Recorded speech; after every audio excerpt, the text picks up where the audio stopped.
뒤에 앉아서 하나도 몰라서 저거 보려고 얘 앞에 앉았었어요. 사실 설교도 자주 해야 조금 좀 빛이 나는데 2년 전에 제가 우리 교회 성도님 한 분에게 내가 설교할 날은 특송 한번 해 주십시오 하고 부탁을 했는데 그동안에 아무리 부탁을 해도 안 하더라고요. 그런데 이번에는 허락을 했습니다. 저 말씀도 마음에 새겨야 되지만은 김은혜 집사님의 특송도 기대해 주시기를 바랍니다. 다윗이 믿음 좋은 것은 우리가 압니다. 충성스러운 것도 알고 훌륭한 분이라는 것도 잘 압니다. 딱 하나님의 마음에 맞는 사람이다. 이것은 너무나 감동스러운 말입니다. 그래서 통일 이스라엘 왕으로서 성군 다윗이라 그런 칭호가 붙기도 했습니다. 너무나 귀한 분인데요. 하나님 앞에 무서운 죄를 많이 지은 사람이기도 합니다. 충성스러운 우리아의 아내를 불러내어 그와 동침함으로 7계명을 범한 자요. 그를 빼앗기 위해서 우리아를 치열한 전투 최일선에 내보내가지고 그를 죽게 한 간접 살인자이기도 합니다. 나중에는 그를 자기 안에 삼기도 했지요. 이와 같은 죄 때문에 다윗은 하나님의 무서운 심판을 받았습니다. 바세바와의 사이에서 태어난 아이가 아주 어렸을 때 낳자마자 그 애가 죽습니다. 너무나 슬퍼하는 모습을 사무엘하 12장에서 읽을 수가 있지요. 장남 암논이 이복 여동생 다말을 덮쳤습니다. 슬픈 일입니다. 다말의 오라비 압살롬이 암논 형을 무자비하게 살해하는 가정의 비극이 일어납니다. 이것 다 하나님 앞에 범한 죄값입니다. 더 무서운 것은 자기 아버지를 배반하고 일어나서 쿠데타를 일으킨 이와 같은 아들입니다. 그 아들이 다윗의 후궁들을 욕보이는 일도 성경에 기록이 됩니다. 다윗이 범한 죄에 대한 징벌이요 하나님의 심판입니다. 왕으로서는 엄청 성공한 사람입니다마는 아버지로서는 너무나 실패한 사람이기도 하고요. 정치적으로는 엄청 큰 축복을 받았지만은 가정적으로는 너무나 불행한 그런 왕입니다. 그래서 갈라디아 5장 6절 7절을 우리 한번 읽어볼까요? 시작.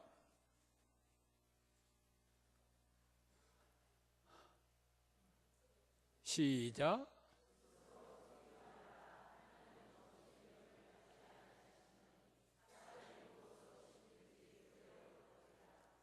자기의 육체를 위하여 심는 자는 육체로부터 썩어질 것을 거두고 성령을 위하여 심는 자는 성령으로부터 영생을 거두리라. 마음에 항상 맹심하고 살아야 할 하나님의 말씀입니다. 사무엘하 15장에 보면 다윗의 아들 압살롬이 다윗을 반역합니다. 생각지 않은 때에 생각지 않는 사람으로부터 반란을 당하게 되니까 급하게 예루살렘에서 마나임으로 도망을 칩니다. 쫓아오는 사람은 다름 아닌 적이 아니라 아들이요, 도망친 사람은 그의 아버지입니다. 아버지가 이기면 아들이 울게 될 것이고 아들이 이기면 아버지는 또 슬퍼하게 될 겁니다. 이 불행한 일이 벌어졌을 때 다윗의 군과 압살롬의 군이 대치하고 있을 때 아무래도 아들이 걱정이 됐던 것 같습니다. 그래서 아버지 다윗은 아비새와 이때에게 사무엘하 18장 12절에 누구든지 젊은 내 아들을 해하지 말라 신신당부를 했습니다. 압살롬이 지휘한 이스라엘 군과 도망자 다윗이 군대 가운데 치열한 전투가 벌어졌는데 에브라임에서 벌어진 전투입니다. 그래서 에브라임 전투라 그렇게 이름 지어집니다. 이 전투가 얼마나 치열했던지 피아간의 사상자가 2만 명이라고 성경은 사무엘하 18장 7절에 기록하고 있습니다. 에브라임 전투가 한창이던 때에 다윗은 마하나임으로 도망을 쳤다 그랬죠.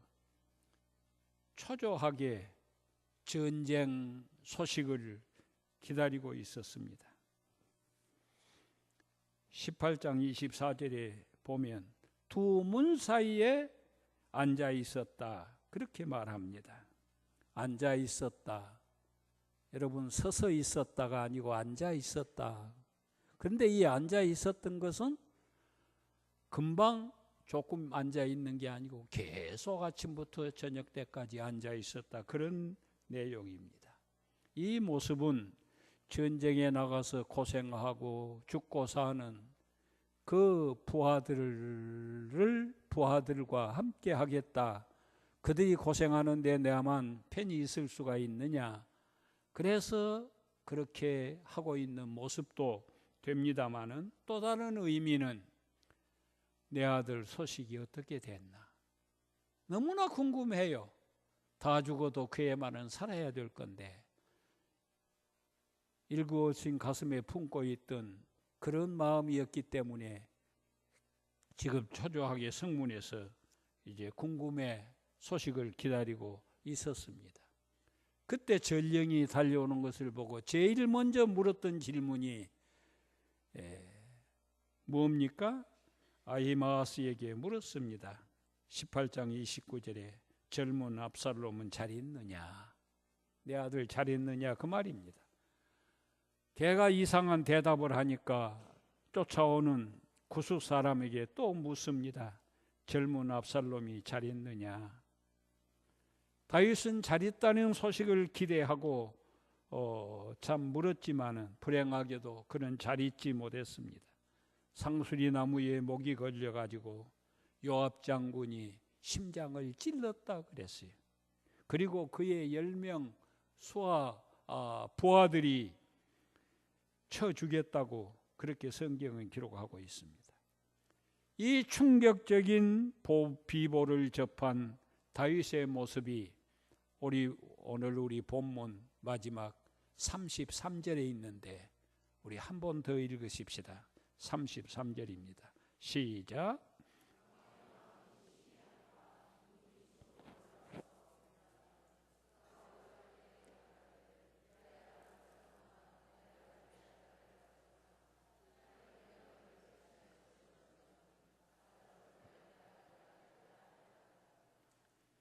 다윗은 여기 한 절에 아들 이름을 3번이나 계속 부르고 있습니다.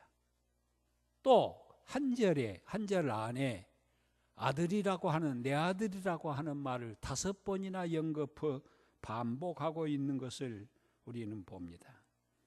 얼마나 뼈에 사무친 말들입니까? 아들이라는 말도 그렇고 그 이름이 더욱 그렇지 않습니까? 자식에 대한 부모님의 사랑이 이렇게 나타나고 있습니다. 대성통곡을 했어요.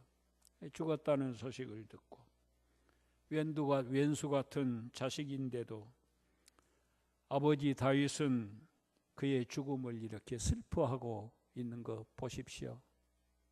시원하다가 아닙니다.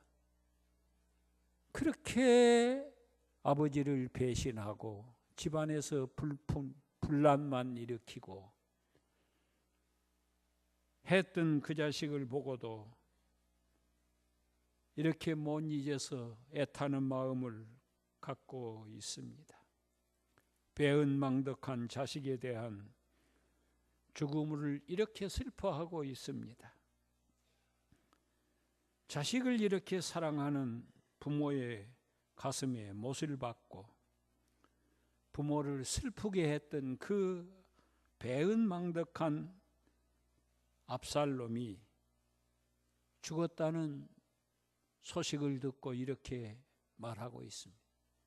아마 압살롬보다 더한 자식이 세상에 있겠습니까? 둘도 없는 불효자식이요 배은망덕한 자위입니다. 왜 그렇습니까? 아버지를 배신해서 구테타를 일으켰기 때문입니다. 사무엘하 15장을 우리가 조심스럽게 읽으면 압살롬 반란 기사가 나옵니다. 그는 4년 동안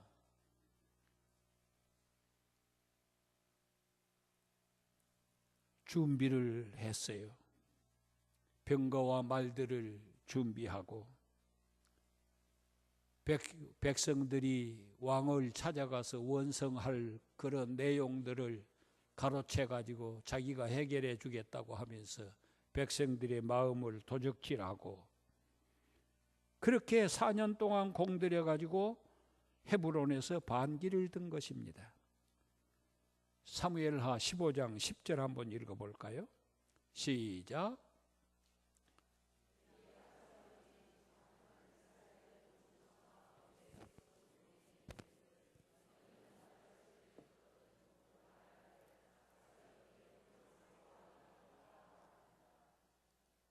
왕이 되었다 하라.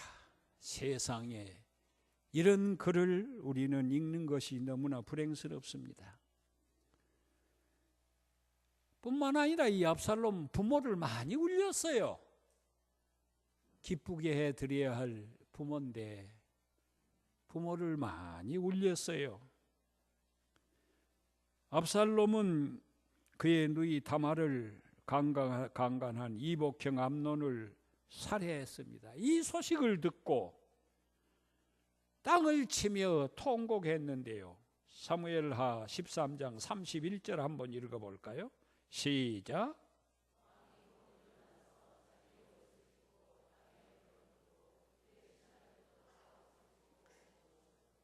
옷을 찢습니다. 견딜 수 없어서 그런 거 아닙니까? 다윗은 자녀들이 형제간에 이렇게 불목하고 살인 사건이 일어나는 거 이걸 보면서 이렇게 울었지만은 또 그 압살롬 때문에 도망치면서 또 우는 사실을 우리는 봅니다. 사무엘하 15장 30절 한번 비춰주세요. 시작.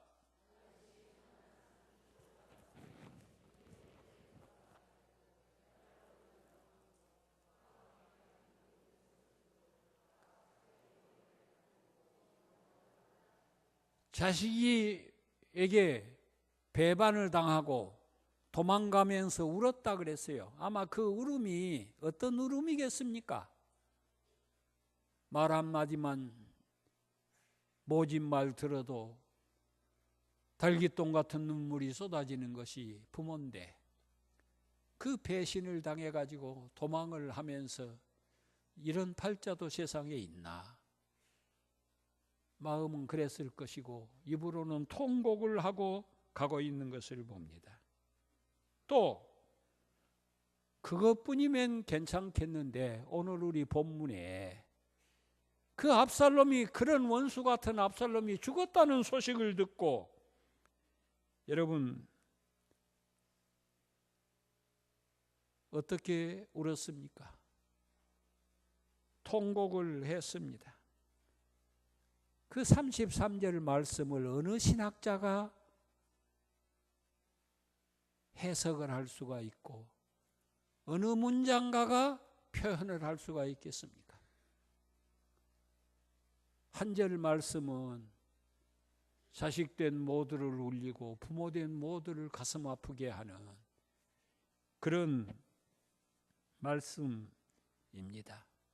아마 자식을 먼저 보낸 가슴에 품고 사는 분들 아니면 이 말 이만큼도 이해가 안 될 것 같아요. 사람들은 그런 말을 합디다. 여자들은 입으로 울고 남자는 마음으로 운다고 그래요. 여자들은 울음소리가 납니다. 시끄럽게 운다 그 말입니다. 남자들은 가슴 속으로만 운다는 말 아닙니까? 그런데 여기 보니까 대성통곡을 하고 있다 이거예요. 얼마나 기막힌 사실입니까? 그만큼 슬프다 그런 뜻 아닙니까? 부모님의 눈에 눈물을 흘리게 하는 자는 참 불효자입니다. 그렇지요? 여러분이 불효자고 불효자 또 한 사람이 오늘 지금 여기에 서 있습니다. 나는 가만히 생각해 보면 5남매 중 막내인데 사랑만 너무나 많이 받았던 것 같아요. 부모님께 효도해 본 기억이라고는 전혀 없어요. 얼마 전에 둘째가 왔어요. 순천을 거쳐서 완도 가서 1박을 하고 오는데 내가 그런 생각을 했어요. 야, 내가 이제 나이가 많고 하나님의 부름 받을 때가 가까우니까 추억거리라도 하나 만들고 싶어서 네가 이렇게 하는구나. 어머니를 모시고 가려고 했는데 어머니 못 모시고 저희 둘이 다녀오면서 내가 속으로는 그런 생각을 했어요. 고맙다 하면서 그랬습니다. 어머니만 생각을 해도 눈물이 나고 부모님 생각해도 눈물이 나고 이 얘기는 2년 전에 한번 한 적이 있어요. 그래서 오늘은 안 할랍니다.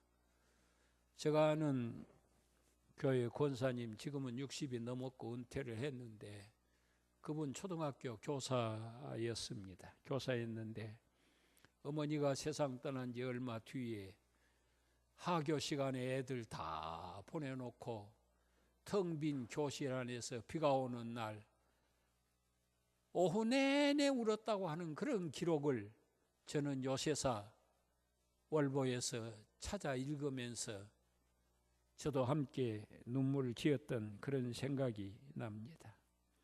내 부모를 공경하라고 하는 5여 명이 우리의 가슴을 두들기고 저자의 이름은 내가 기억할 수 없습니다. 혹시 정철인가 모르겠는데 어버이 살으실 때 섬기기 다하여라. 지나간 후면에 답다의하리. 평생에 고쳐 못할 일이 뿐인가 하노라. 시절을 읊을 때도 그렇고 불효부모 사후회라고 하는 주자의 시패운을 생각할 때도 가슴에 몽둥이질하는 거 여러분 마음에 아마 지금도 있을는지 모릅니다. 때에 다윗이 두 문 사이에 앉았더라. 24절 말씀이고요. 왕이 이르되 젊은 압살롬은 잘 있느냐. 29절 말씀이고요. 왕이 구스 사람에게 묻되 젊은 압살롬은 잘 있느냐. 이 세 절 말씀에서 다윗이 애타는 마음 여러분 볼 수 있지 않습니까? 자식의 소식을 애타게 기다리는 부모의 모습 여기서 볼 수 있지 않습니까? 자녀를 사랑하는 부모의 사랑은 끝도 없고 한도 없어요. 이 은혜를 보답하지 하고 살지 못하면 보답할 수 자체가 없지만은 행영이라도 못하면 두고두고 눈물 흘리게 된다는 거 우리 알아야 됩니다. 알면서도 그렇게 못하는 것이 우리의 마음인 것 같습니다. 엊그저께 8일날 파크 골프 친구 되는 한 분이 내보다 한 10살은 연할 거예요. 문자를 보내왔어요. 그 문자 내용 카톡에 오른 것이니까 여러분들도 보았을 거예요. 거기 연어와 가물치 얘기가 나오더라고요. 이 연어라고 하는 놈은 깊은 물속에서 삽니다. 산란할 때는 올라오죠. 이 산란하고 나서 그 자리를 안 뜬답니다. 그 많은 알을 산란해 놓고 이것들이 이제 산란하면 먹을 것이 이제 없으니까 그것들 먹여 살리려고 가만히 그 알 곁에 이때 있는데요. 그 어린 것들이 먹을 것이 없으니까 전부 다 어머니 살을 뜯어 먹는 거예요. 그래가지고 나중에 연어는 앙상하게 뼈만 남고 새끼들은 이제 그동안에 크고, 그 얘기가 하나고, 둘째는 가물치 얘기인데, 이 가물치는 산란을 하게 되면 많이 하지 않습니까? 수천 개 이렇게 산란을 하게 되는데, 산란을 하게 되면 눈이 멀어진답니다. 눈이 멀어지니까 먹을 것을 잡아 먹을 수가 없잖아요. 그러니까 그 자리에 이제 가만히 있게 되는데, 그동안에 이제 이 산란의 것들은 커가고, 그것들이 빼빼 말라가고 배고파하는 어머니 입으로 하나씩 둘씩 교대로 자꾸 들어간대요. 먹여 살리는 거예요. 이제 죽어서 먹여 살리는 거예요. 그런데 나중에는 그 많은 것들이 다 그렇게 해서 죽고 10% 정도가 남는답니다. 그때쯤에는 어미 가물치도 눈이 이제 회복이 돼가지고 또 이렇게 산대요.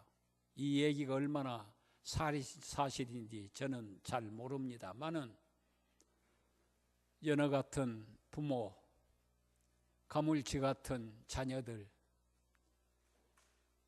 우리 모두가 이런 모습을 담는다고 하면 아마 우리는 정말 행복한 삶을 살 수 있지 않겠습니까? 천지지간 만물 중에 유인이 최기라고 합니다. 미물인 동물도 이런 일이 있다고 하면 항차 우리가 그런 은혜를 알지 못하고 산다고 하는 것은 너무나 불행이 아닐 수가 없습니다. 여러분, 생전에 부모님 잘 공경하기를 바랍니다. 잘 공경하는 거 아무도 대답하는 분이요. 사실 성경이 이것만을 얘기한다고 하면 도덕적인 교과서에 불과하지요. 하지만은 우리는 다윗과 압살롬과의 사이에 이 기막힌 사연을 통해서 한 가지 더 배워야 됩니다. 그게 뭡니까? 다윗을 통하여 하나님께서는 몹쓸 죄인들을 생각하고 독생자를 보내주신 하나님 아버지를 생각해야 돼요. 아마 다윗과 압살롬의 이 관계를 통해서 하나님이 지금 목적하신 것은 바로 그것이라고 저는 생각합니다. 배은망덕한 자식 압살롬을 그렇게 사랑하는 모습은 하늘에 계신 하나님 우리 아버지의 모습 그대로를 보여주고 계신다. 예수님은 일찍이 집 나간 자식 탕자의 비유를 누가복음 15장에서 말씀을 했습니다. 주님께서 이 비유를 말씀하신 이유가 여러분 무엇이라고 생각합니까? 단순히 교훈하기 위해서입니까? 결코 아닙니다. 우리가 기도하는 마음으로 이 비유를 묵상한다고 하면 우리 하나님의 사랑과 인자한 모습을 우리는 거기서 발견하게 됩니다. 이것이 성경에 쓴 목적이고 가르침이라고 생각합니다. 그렇습니다. 하늘에 계신 우리 아버지께서는 오늘 우리 본문의 다윗과 압살롬의 100배나 더 큰, 아니 숫자로 헤아릴 수 없는 더 큰 사랑을 우리에게 주시고 있다는 사실을 우리는 믿어야 됩니다. 내가 알든지 모르든지, 내가 잠자든지 무엇을 하든지 여러분, 주님 우리 곁에 계신 것을 믿으시기 바랍니다. 주님은 우리를 고아처럼 버려두지 않아요. 요한복음 14장 18절 한번 읽어야 됩니다. 시작.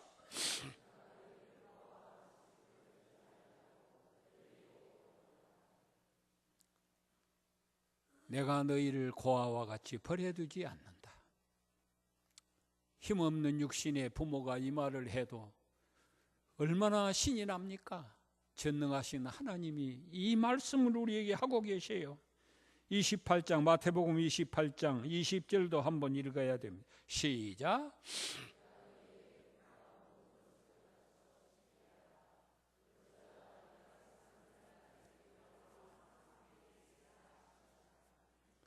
세상 끝날까지 위로하시고 돌보시고 함께 하신 주님을 우리는 기억해야 됩니다. 이사야서에 보면요, 평소에 주님은 보좌에 앉으신 모습으로 성경에 등장하는 경우가 참 많습니다. 6장 1절 보면 보좌에 앉으셨는데 하고 나옵니다. 그런데요, 스데반이 죽을 때예요, 그 기록이 어떻게 나옵니까? 스데반이 죽을 때 사도행전 7장 55절에 보면 예수께서 하나님 우편에 서 계셨다, 그렇게 말합니다. 서 계셨어요. 서 계셨어. 예수님이 그 순간에 서 계셨어요. 왜 그렇습니까? 차마 내가 사랑하는 아들 스데반이 돌무더기 속에 내 증거하다가 죽어가는데 내가 앉아 있을 수가 없나? 그래서 서신 거 아닌가? 그런 생각을 한번 해봅니다. 사도행전 7장 56절입니다. 시작.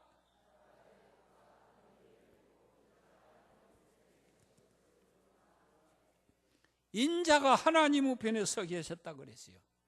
그것을 스데반이 봤어요. 그 얼굴이 어떻겠습니까? 천사와 같았다 그랬어요.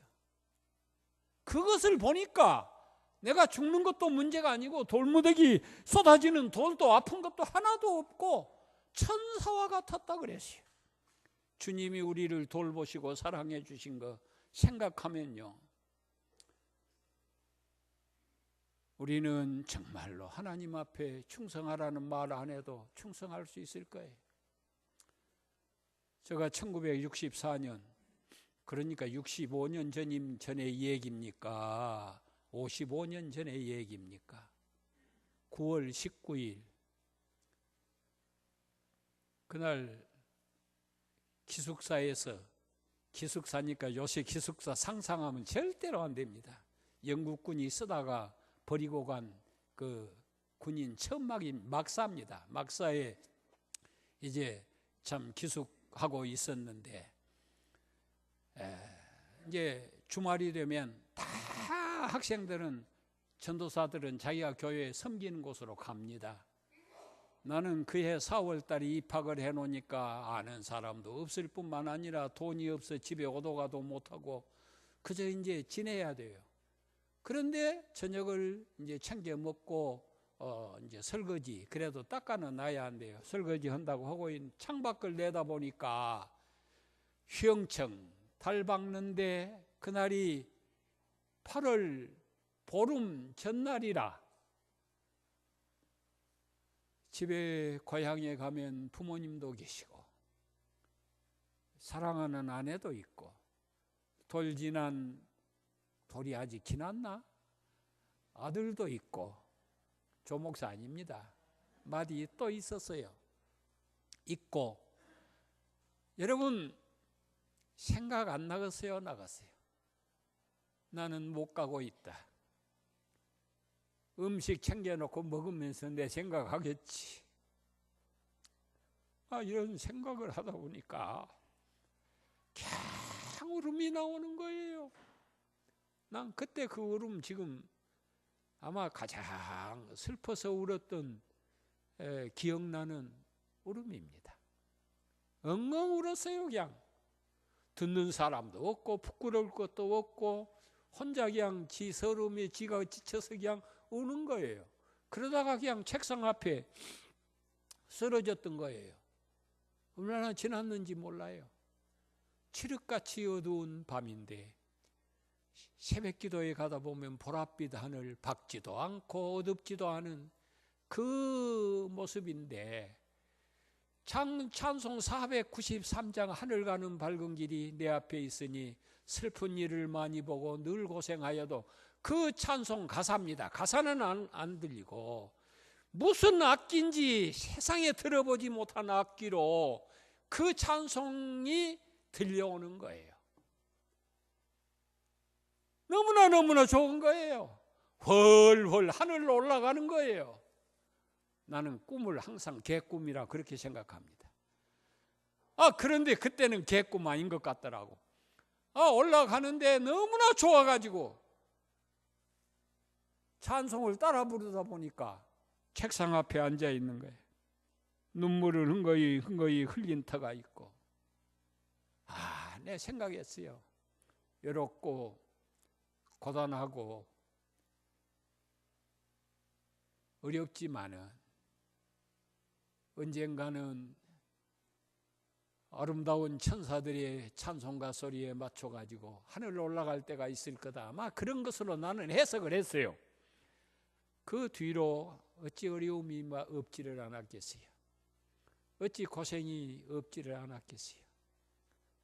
폐병 환자라서 직장에 취업도 못하고 그때 어려웠습니다. 장면 정권이 들어서면서 경찰 공무원을 뽑는데 얼마나 많은 사람들이 몰려왔는데 거기 합격을 했어요.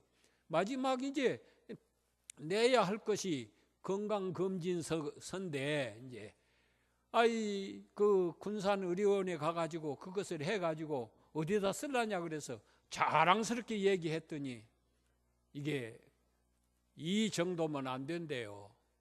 그때부터 남몰래 이제 폐병 환자의 폐결핵 약을 먹었습니다. 그때가 전도사 때인데요. 그 뒤에 그때는 공짜로 파스라고 하는 결핵약을 주었어요. 그런데도 전도사가 폐병 환자다 동네 금방 소문 났건데 그게 두려워가지고 약을 안 먹었어요. 그냥 사서 먹었어요. 그 어려운 때에 그 약을 끊는다고 생각을 여러분 한번 상상을 해 보십시오. 끊어야 했습니다. 버틸 수가 없으니까, 더 이상 어떻게 할 수가 없으니까. 그랬는데도 내 오늘 여러분들 앞에 서 있다. 하나님의 은혜 아니고 무엇으로 얘기하겠습니까? 이런 고통, 이런 어려움, 이런 서러움, 이런 저런 사연 없는 분이 여기 어디가 있겠습니까? 여러분들 주님이 내 곁에 계시고 내 앞에 영화로운 날이 있다고 생각을 하면 우리가 정말 참을 수 없이 감격해서 살 수 있지 않겠어요? 믿음은 바라는 것들의 실상이요 보지 못한 것들의 증거라고 했는데 나는 지금 보지 못하지만은 그와 같은 영광이 있을 것이다. 이 믿음 가지고 버텨나온 거 아니겠습니까? 여러분이 그렇고 제가 그렇고. 누가 이렇게 합니까? 내가 재주가 있어서 부모님이 나를 돌봐서 부모님들 다 오래전에 세상 다 떠났었어요. 하늘에 계신 우리 아버지, 우리 하나님. 압살롬 내 아들, 내 아들, 압살롬 내 아들아, 내 아들아 하는 그런 음성으로 나의 이름을 부르면서 내 곁에 다가오는 하나님의 음성을 우리가 듣는다고 하면 오늘 본문 말씀은 우리에게 정말 하나님이 주신 말씀으로 여러분 믿으시기 바랍니다. 주님은 우리의 모든 필요한 것을 다 알고 계신다고 마태복음 6장 32절에 말하고요. 머리털 하나까지 세신다고 말합니다. 다음 성경 우리 한번 합독합시다. 이사야 46장 3절에서 4절 시작.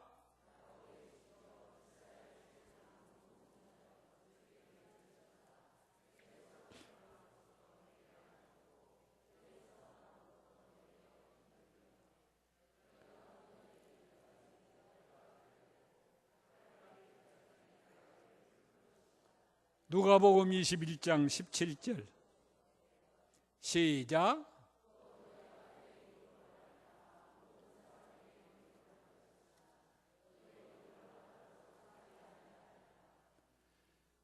18절 말씀을 명심하시고요. 고린도후서 6장 18절 한번 더 읽겠습니다.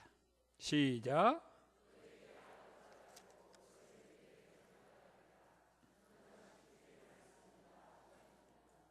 이런 주님의 은혜를 우리가 잊고 있어요. 정말 이 다윗이 압살롬 정말 인간으로는 할 수 없는 그 성경을 기록한 것은 인간도 잃었는데 하늘에 계신 우리 하나님의 사랑이 얼마나 크겠냐. 그걸 우리로 하여금 조금 깨닫게 하기 위해서 그런 거예요. 다윗이 배은망덕한 압살롬을 왜 이렇게 사랑합니까? 자기 자식이기 때문에 그래요.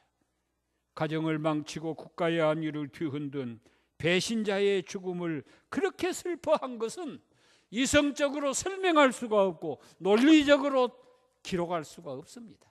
신비한 겁니다. 부모의 사랑이 신비하고 하나님의 사랑은 더 신비하고 믿으시기 바랍니다. 33절 더 한번 읽어야 돼요.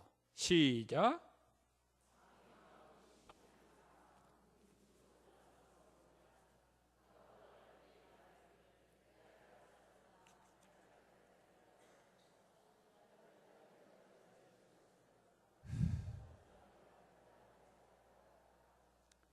우리는 다 죄인들입니다.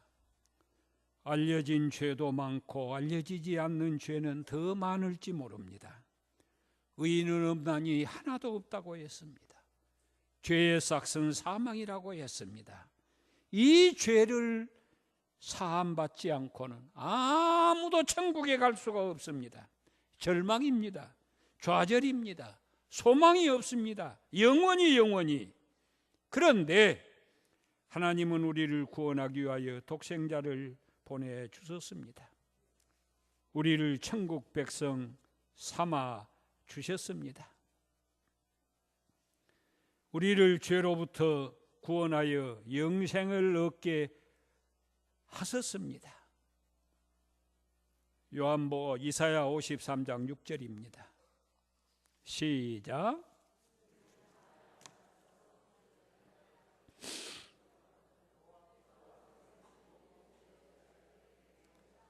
내 죄를 주님이 담당해 주셨대요. 하나님이 그렇게 명령했대요. 예수님에게. 그래서 모신 십자가 졌대요. 내 때문에. 티끌 한만 들어가도 아야아야 병원에 찾는 우리에게 여러분 죽으시는 예수님 모습을 한번 상상해 보십시오. 요한복음 3장 16절에서 17절 시작.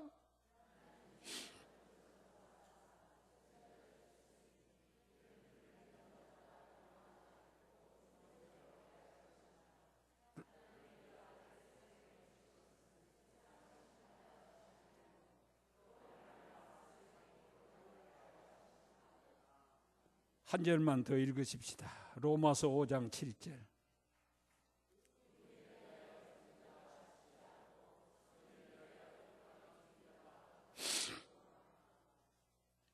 성도 여러분, 마음을 가다듬으십시다. 다윗이 원수 같은 아들을 그렇게 사랑한 것은 미친 사람 아니고는 그렇게 할 수가 없어요. 하나님은 우리를 위해서 미쳤어요. 구원하기 위해서요. 너무나 감사하지 않습니까? 성경 2절만 읽고 마치겠습니다. 에베소 6장 1절 시작.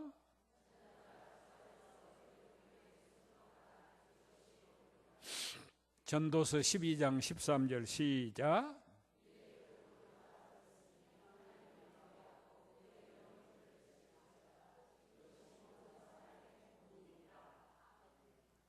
부모님 살아계시면 잘 공경하고요. 윗 어른들 모른 척하지 마시기를 바랍니다.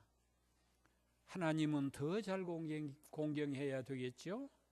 이 하나님 잘 공경하면서 여러분의 가정이 복을 받고 우리 교회가 잘 되는 축복을 함께 누리기를 우리 주님의 이름으로 축복합니다.